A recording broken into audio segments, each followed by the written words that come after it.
arrondissement de Tangori, département de Bignona. C'est là où se situe la commune de Wonk, partie intégrante de la zone des Kalunai, avec une population totale de près de 14 000 habitants. Wonk, zone agricole, mobilise plus de 90% des populations. Cependant, l'agriculture ne satisfait pas les besoins alimentaires de la population. Elle ne permet pas aussi de dégager des revenus suffisants. Nous sommes dans les années 2000. La commune de Wonk connaît de sévères cas de malnutrition chez les enfants et les femmes enceintes. Conséquence, des cas de mortalité et de létalité sont notés chez les femmes enceintes et les enfants. Pour trouver une solution durable de cette maladie et de participer au développement local, la commune de Wonk a mis sur pied en 2006 un partenariat avec la ville de Bretteville en France, un ambitieux projet de production de spiruline. En tant que commune, et que nous avons vu qu'il y a un problème de malnutrition, nous avons jugé nécessaire pour améliorer l'alimentation des populations, nous avons jugé nécessaire d'installer la ferme spiruline pour le bien-être de notre population. Parce que c'est notre mission en tant que maire de mettre nos populations dans de bonnes conditions.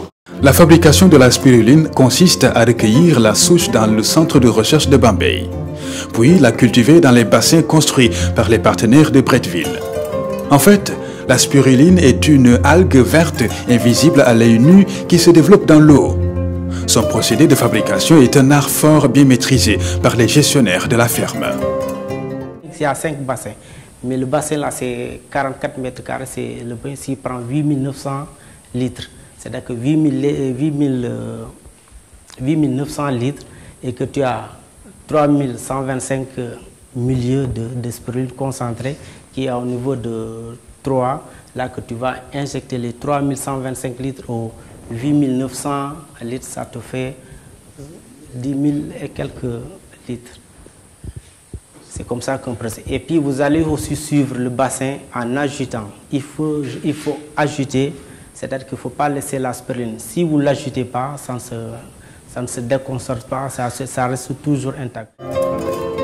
La spiruline permet de soigner rapidement les malnutris au moindre coût. En fait, c'est un complément alimentaire très réputé pour ses vertus thérapeutiques en matière de malnutrition. La spiruline permet également de faire le plein d'énergie, d'augmenter l'endurance et la résistance, de trouver la vitalité, de lutter contre la fatigue physique et de mieux supporter les règles, la ménopause et la grossesse.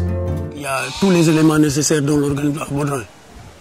Il y a la protéine, il y a des glucides, il y a des lipides, il y a des sels minéraux, il y a du potassium, du calcium, vraiment tous les éléments nécessaires, pour, surtout chez les enfants, dont l'organisme a besoin pour vraiment grandir et croître. C'est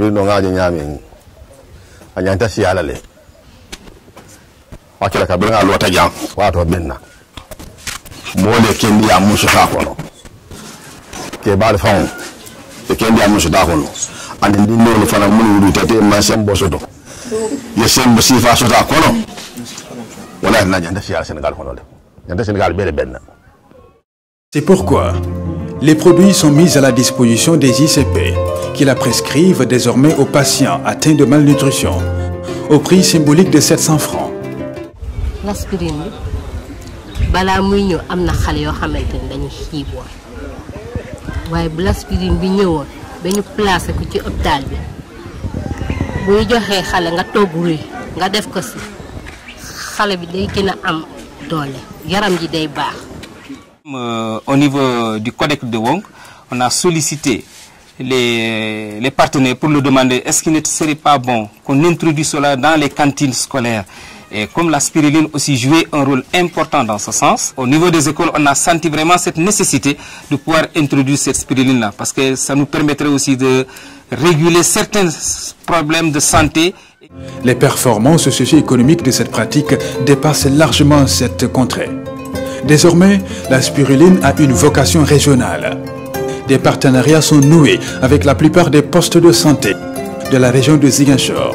De plus, la spiruline est revendue dans les grandes épiceries de la région à 1500 francs de sachet, au grand bonheur des touristes qui parcourent plusieurs kilomètres pour acquérir ce sésame. Ce qui fait de la production de la spiruline à Wonk une activité tout à fait originale et singulière au Sénégal.